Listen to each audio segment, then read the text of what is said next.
What's going on, guys? Good news today. A lot of people got their stimulus checks. Bad news gives them a little bit more time for people to feel comfortable with what they're doing to us. I'm going to come out and say it. People are getting fed up with this. They got protests going on in Michigan and Ohio and in other states. And like always, the media is underreporting it. So you got to know that if you're feeling a bit rubbed about this, if you're feeling a little perturbed, you're not the only one. I would start communicating with your neighbors, start networking, stay off the web. But if you're starting to feel a certain way about this, it's time to start thinking about making a move, because we can't just stand by and let other people take the brunt of the work. It's our duty to repeal tyranny, okay? We can't sit back and let others fight for us. If you don't want to be in the streets, you need to be sharing, liking, and broadcasting the message that you don't want this anymore.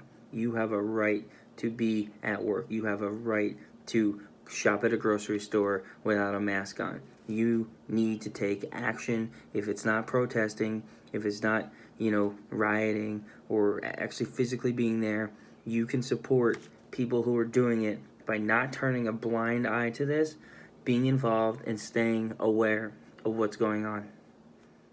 You know you have a choice. You know you have a say. Other people don't, and now it's on you to talk to them and tell them, hey, this isn't right. We should do something about this.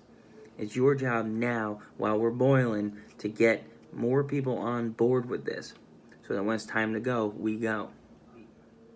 We have to be vigilant. We can't just sit home and rely on other people to do this for us. This is our country. These are our rights. Okay, you can't rely on the next guy to repost something or reshare something, or if you see something, say something like that. You can't rely on the next guy. Everything is on you. You have to own this, and then that way we all collectively own this.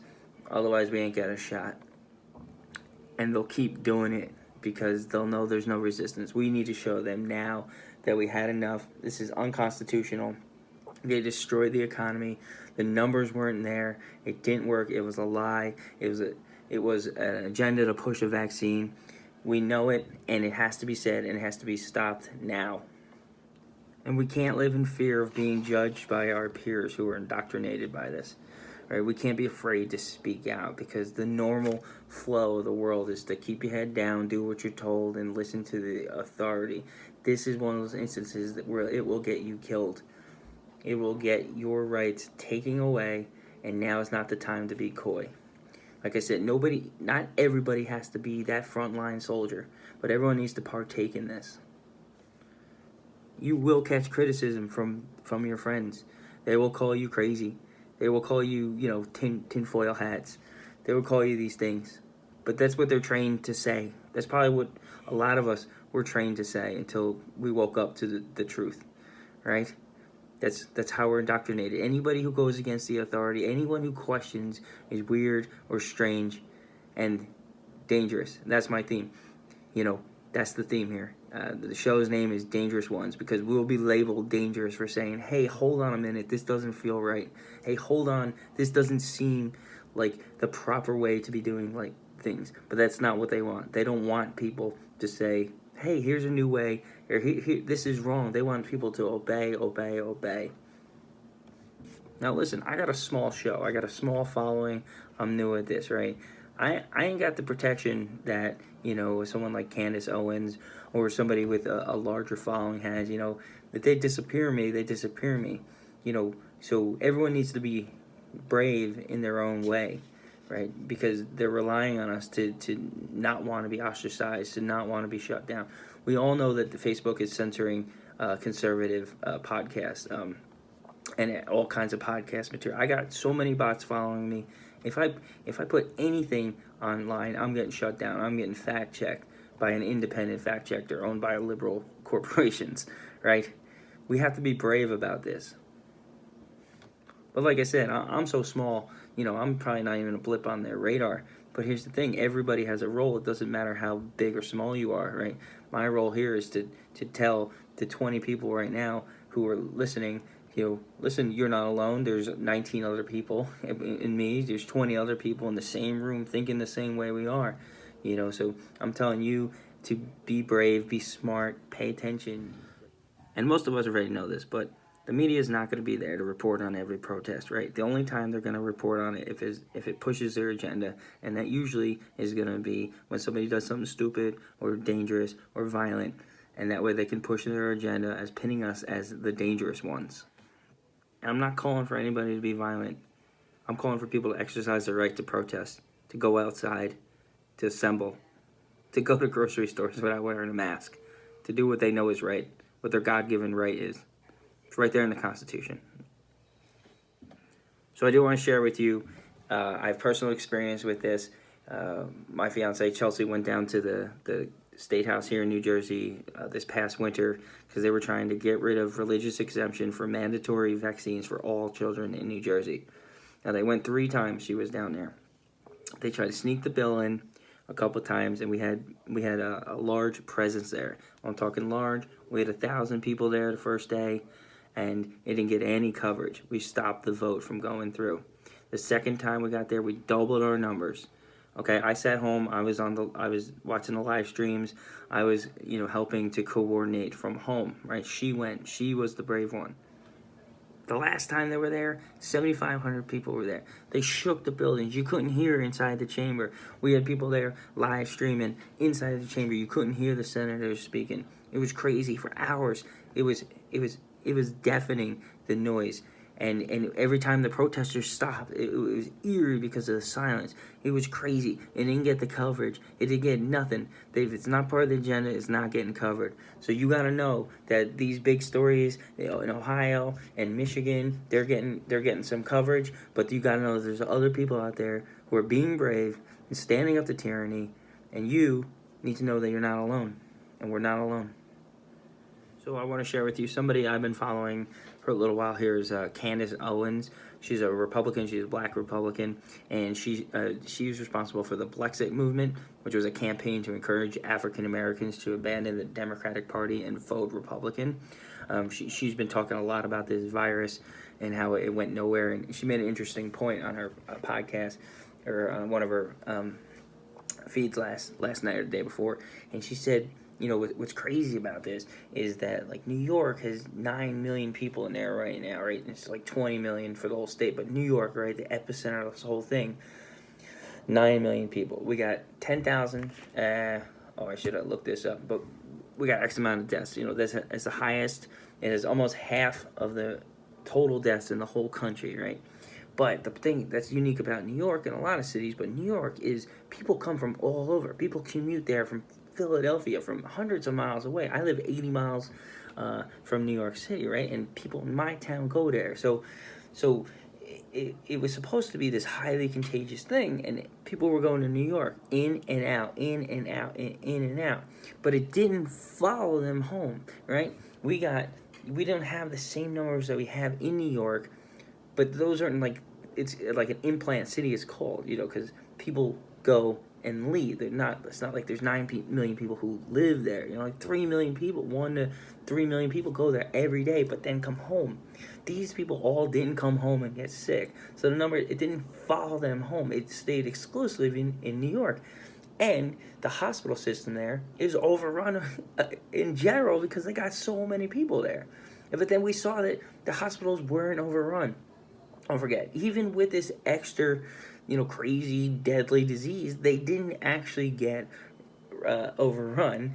And, and for the contagion part, it didn't follow these people home. It didn't, like, go from New York to, whatever, Smithville, Philadelphia, Pennsylvania, and then, because of this one thing, it just got so contagious. It didn't follow like that. So I would check her out. She's a good mind on this. She's a pro-Trump guy or gal, and she's got a lot of interesting stuff to say, and I enjoy watching her. And I do want to talk about the mask restrictions that they got going on in New Jersey that are just outrageously ridiculous.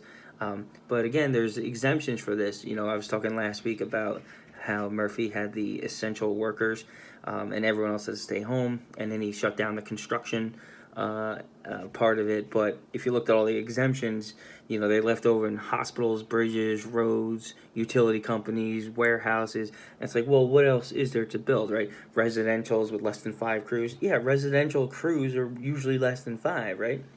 And non-union contractors and stuff. But with the mask thing, you know, it's the same thing with the exemptions. You know, and the exemption is right there. If you have a medical need not to wear a mask, don't wear it. You know, so I went into a store today and I wasn't wearing a mask. I saw all the signs, and people were looking at me all crazy. And I was hoping that, you know, someone asked me why I wasn't wearing a mask, because I would just say I have a medical condition, right?